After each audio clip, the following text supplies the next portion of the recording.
I have got more exclusive information. I've got another leak about the Ford Bronco. Can you believe it? The leak's just coming. It's exclusive to this channel. You don't want to miss it. And as I was making this video, I got an email with interior pictures of the Ford Bronco, completely revealed, almost no camo at all. And those pictures tell us a whole lot. And of course, there is news which is leaked from Mazda about the new Mazda 3. We're going to talk about that. It's got a brand new engine, super cool. And you don't want to miss this, we got a Mustang and some crowds from Reddit. It is super awesome, so please stay tuned. My name is Eric. You don't want to miss anything today. This is a really big episode. The Mazda 3 is pretty new. It came out in 2019, but it's supposed to have a big reveal tomorrow, and there's supposed to be a new motor with it. However, there's been a leak, and the leak came from Mazda Mexico, from their YouTube channel. So not the normal kind of leak. So if you're familiar with the Mazda, it competes with the Honda Civic, the Toyota Corolla, the Hyundai Veloster. It's currently available in front-wheel drive and all-wheel drive, manual, save the manuals, and automatic. And it has a 2.5-liter Sky Active engine, making 186 horsepower, 186 pound-feet of torque. It's a pretty nice car. Their interiors are absolutely the bomb, and I think it looks amazing, although a lot of people don't agree with me. But this is a non-turbo engine. So the leak is from Mazda Mexico on their YouTube channel that it's gonna get a 2.5-liter turbo engine. You can currently find that engine on the CX-9 and the CX-3, for example. It makes 227 horsepower in those cars and 310 pound-feet of torque, which is pretty good. Now this is an automatic only, unfortunately. So if you're looking for a return of the Mazda Speed 3, actually I had one, that was a real performance vehicle, and I think we're getting a much more emphasis on luxury here. Mazda is definitely moving upscale in the marketplace. They're positioning their cars to be interior trim level and just overall refinement a little bit higher than the competition. Next up, we're going to talk about the Bronco, of course. That's probably why you're here. And if you have any confidential information you want to share with me, if you've got an inside source, message me on Instagram or now on Telegram as well. I keep my sources completely confidential. So the big reveal, if you can call it that, is going to be on Monday, July 13th, lucky 13th, at 8 p.m. Eastern, 5 p.m. Pacific. And they have partnered with Disney for the launch. So they're going to be doing a series of videos on ABC, ESPN, and National Geographic. Now they're going to have 3 separate videos, and they're going to drop them at the first commercial break of each of those channels, which is sort of an interesting way to do it. But they're doing it in this is a very non-traditional launch, actually. As you can probably see so far, it's been sort of on and off. So they're using Jimmy Chin, who is an Academy Award winning filmmaker, and he is going to produce, or rather, they're going to show 3 different films about the Bronco. My understanding now is they're going to have a separate film on each of the channels. They're going to be 3 minutes each. So what about all the specs and all the information about the details, the pricing, the engine information, all that kind of stuff? How are they going to reveal that? Because you're not going to get that in like a 3-minute film. So Ford says they will share additional content featuring the Bronco's lineup capabilities and new features on its own social channels.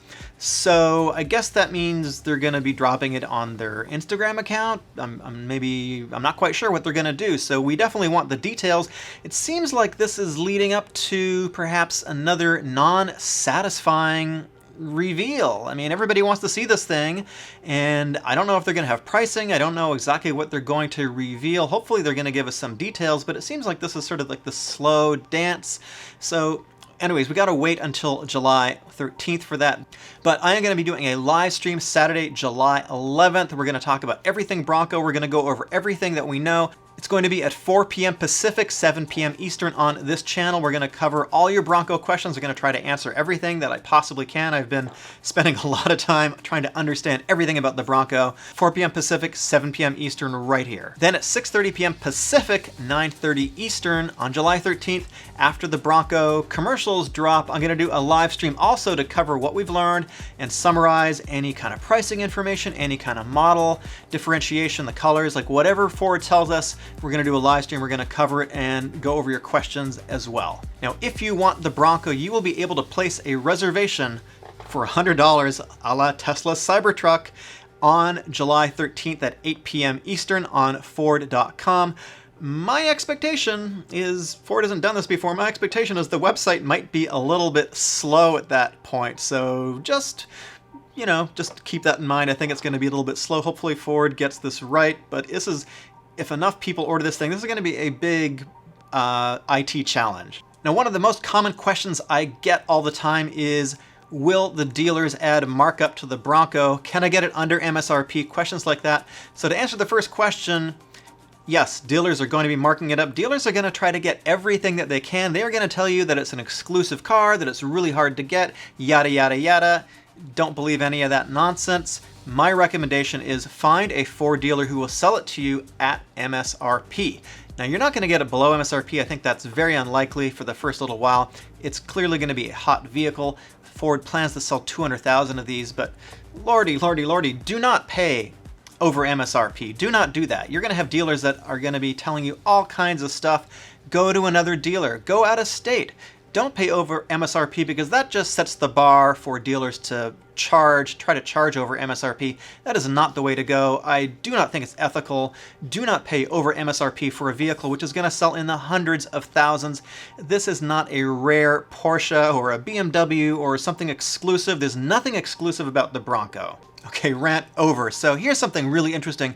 Ford, there's been a lot of talk about Ford potentially making the Bronco a sub-brand. Ford confirmed yesterday that they are going to make the Bronco a full-on sub-brand. So it's going to be a brand, and they'll probably do that with the Mustang at some point too. So I think this is probably the most important launch that Ford is going to have for a while. This is really going to position them squarely against Jeep and some other competitors. That's what they're trying to do. So Ford says that there may be more Broncos to come beyond these initial 3 models that we're getting. And so just to summarize the 3 models really quickly, we got a 2-door Bronco, body on frame. We got a 4-door Bronco, body on frame, the more off-road ones. And then we have something called the Bronco Sport, which is a unibody, and that is based on the Ford Escape. Now, Ford has also spent some time telling us that there's a lot of history behind the Bronco. They have told us that they built 270,000 Jeeps, I said Jeeps, for the US Army in the Second World War, and then they turned it into the Bronco in 1963. I said Jeeps because if you know any history of Jeep, Jeep has not always been owned by FCA. It's gone under a number of different owners, 4 different owners over the years, including Willys, and so there was a license for Ford to produce this during the Second World War. And historians, go ahead and correct me there, but this is just my quick bit of research. And Ford also wants to let us know there is a long history of Broncos. They say it has been in 1,200 films and 200 songs, which are scrolling up on screen right now. So they've taken a little bit of a page from Subaru here, and I guess Jeep as well. Every Bronco is going to come standard with 4x4. All Broncos are going to come with something called built wild capability. This isn't something I just made up. This is a new term that Ford has used, and it basically encapsulates 4 things. One is extreme durability testing. They're talking about the lab, proving ground, and real world. So testing, okay. And I reported a while back on a trademark, a name of GOAT, G-O-A-T, and I hypothesized that it meant go over any terrain. In fact, that is exactly what it means. And so GOAT involves a couple different things. It is a terrain management system, so it's going to have some sort of active computerized system to probably detect what type of terrain you're on and have different, I guess, terrain management, something like what Toyota has in the 4Runner is my guess. They've also got what they call class-leading levels of suspension technology and new levels of personalization. And I take that as code for probably lots and lots and lots of options that you can purchase. So my take on it is lots of aftermarket stuff, lots of stuff from the factory, of course, which they want you to buy. And they're definitely going to encourage the aftermarket to develop accessories for this new brand. So here's this video that Ford dropped yesterday on Instagram and other places. You need something that's just as wild as the wild.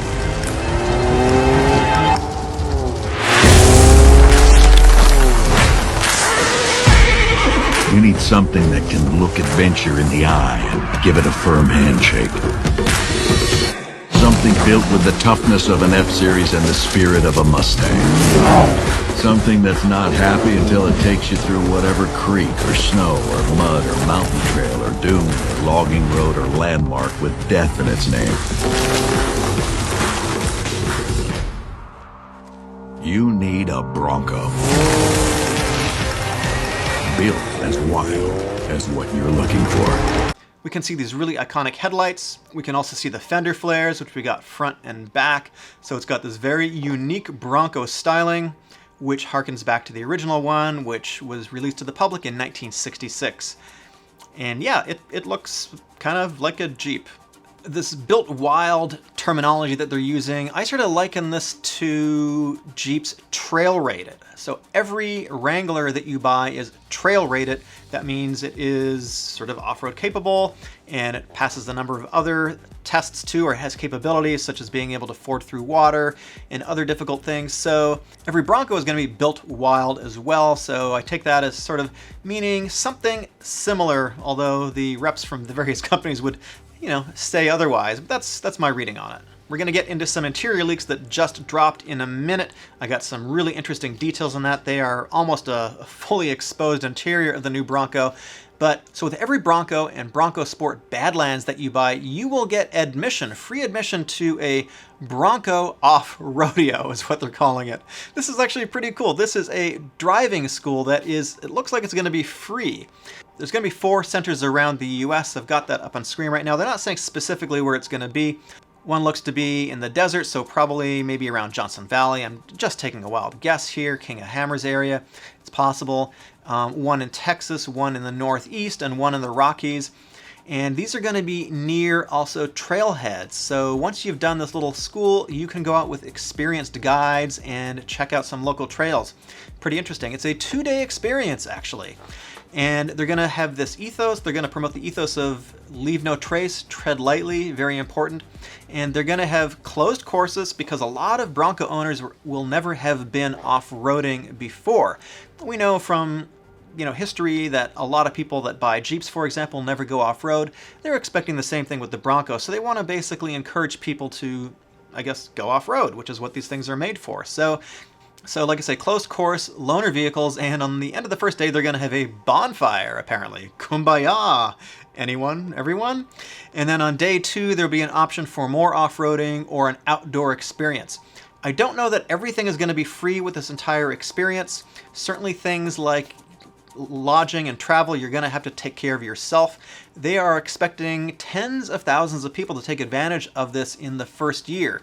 And if you buy a Bronco or a Bronco Sport Badlands trim, and perhaps higher, we don't know the trim levels yet, you'll have a year to take advantage of this. I just got these spy shots in as I was making this video, so I figured, hey, let's take a little extra time and let's take a look at these. So in front of the passenger, we got this big flat piece on the dashboard with the Bronco logo, and then we've got a pretty large center screen. I'm guessing it is maybe 11-12 inches. It's pretty big. We got the vertical vents, and then on top of that we have these different buttons which are going to be to control, I think, a couple different things. We'll talk about that in a second. So down in the center console, we have what looked to be very much an F-150 style shifter here. This is obviously the automatic version. It looks like we're going to get a 10-speed automatic with this vehicle too. And then we have a rotary dial in the center.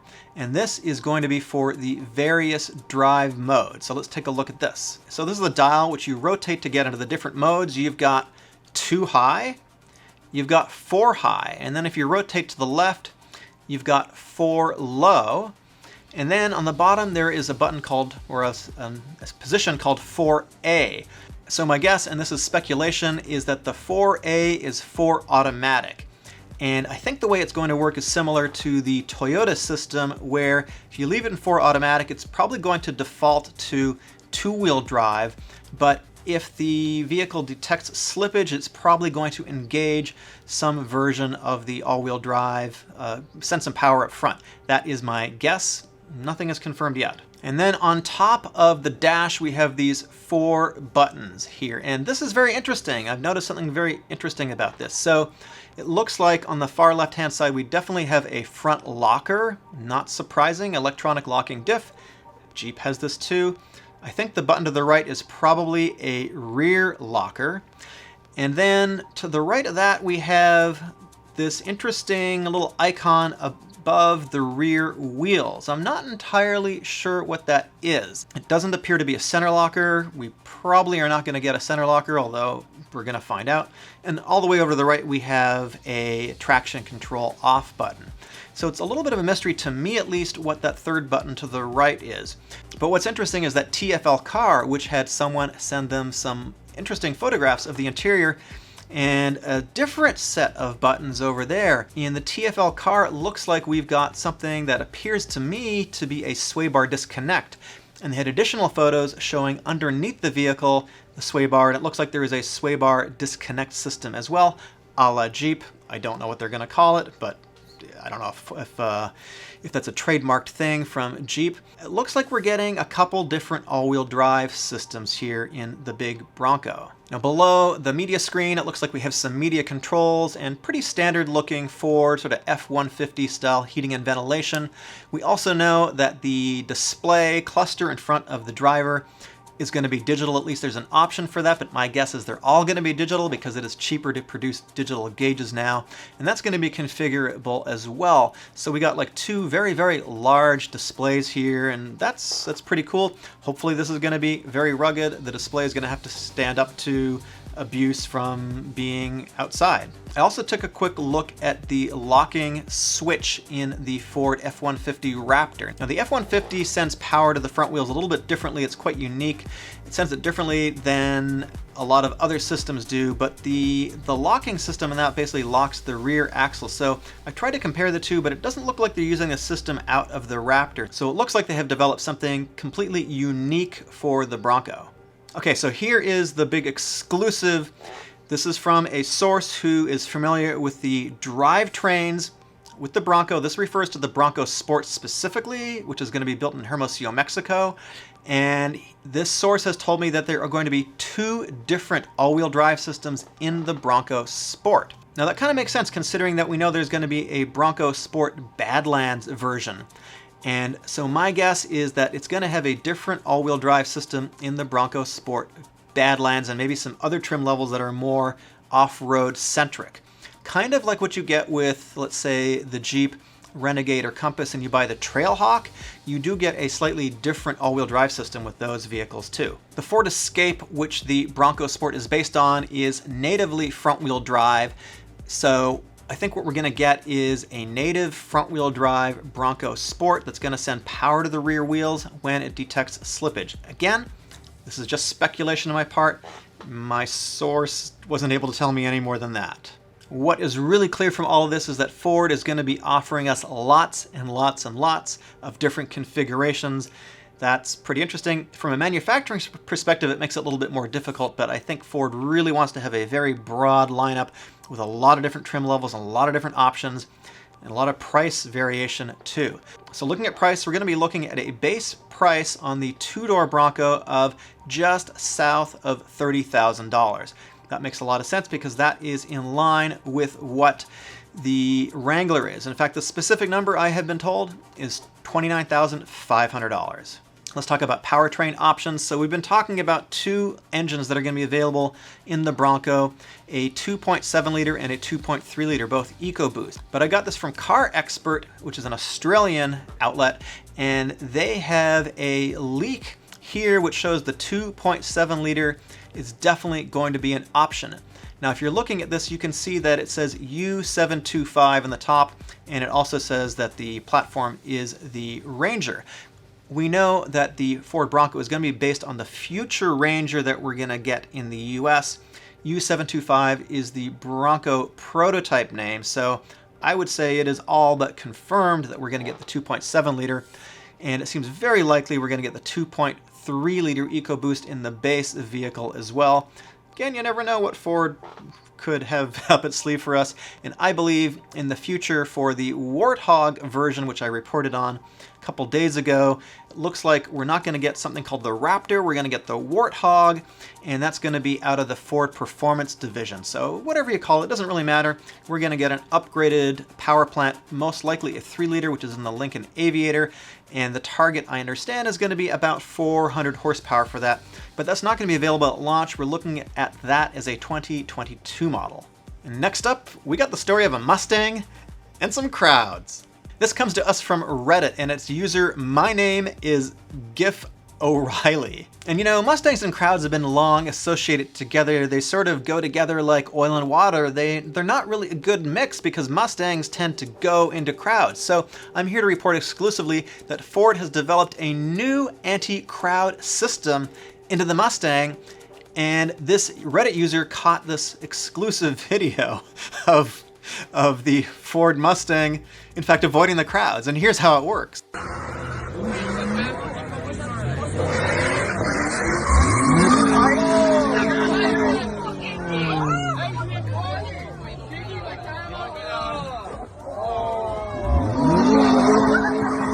This new crowd avoidance feature, when it detects crowds, it automatically prevents the driver from running into the crowd. So what it does, when it detects the stupid behavior, it ejects the driver from the vehicle, and then after it ejects him, it drives the vehicle actively away from the crowds into trees so it can't hurt anybody.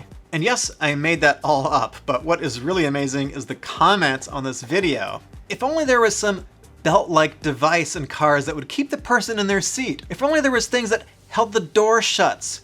Too bad there isn't some sort of latch-like device to hold it. If only there was some sort of government certification that ensured only qualified people were allowed to operate cars. If only they made giant tracks in places that people can go to drive like race car drivers. So I'll be live streaming the Bronco information, everything that we know, Saturday right here on this channel, 4 p.m. Pacific, 7 p.m. Eastern. You don't want to miss that. And I'll also do a live stream after the Bronco reveal on Monday too. My name is Eric. There's 2 videos up on screen. One of them is the Bronco. If you like this stuff, please subscribe, give this video a big like, and I will see you really soon.